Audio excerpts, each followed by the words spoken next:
Who consistently wakes up at 4:30 a.m. every morning and does the same thing day after day? The answer is monks and surfers. Surfing isn't a religion, but for many, the ocean is church. Aside from taking a wave, every time we paddle out, we enter a foreign, uncaring realm that leaves us submerged with the humbling feeling of insignificance. For many surfers, much of the magic lies in the interaction with the wilderness.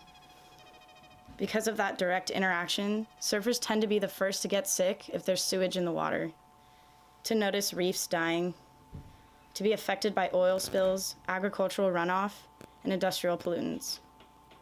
Yet surfers are not natural environmentalists. Our wetsuits and wax are made from petroleum.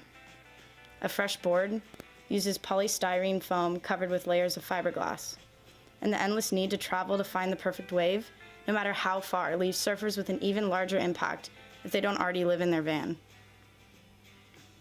Kelly Slater, Rob Machado, and other big names in surfing have shown support for sustainable boards. Patagonia has developed a wetsuit that is petroleum-free.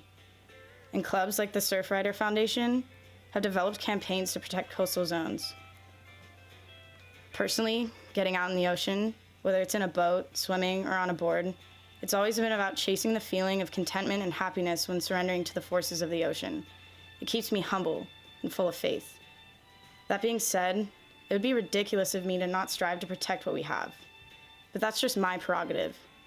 The fact that people say, oh, we can't do anything, how can I help? I'm just one person. It's hard to not feel like that, but we actually do hold the ability to make changes as individuals.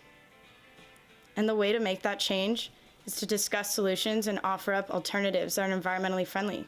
Discussion. Rather than shrugging it off or ignoring the issue. There are ways to make the discussion not political because it shouldn't be an argument. Because it isn't political. It's an issue of science and participation. And if we can connect with the people around us to make it a norm to discuss alternatives to the traditional way of doing things, that positive discussion will ripple throughout, and larger shifts will begin to happen. That's what I think is happening now in the surf culture. Mainstream surfing has diluted the need to be environmentally friendly to be a part of the sport. That's beginning to fade. The stereotype that surfers are like the character Spicoli from Fast Times at Ridgemont High, who's too laid back to care, couldn't be farther from the truth. There isn't a cookie-cutter image for what a surfer is supposed to act like, and there isn't a cookie-cutter image of what an environmentalist is.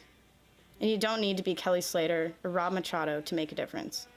You also don't have to bear the weight all on your own shoulders.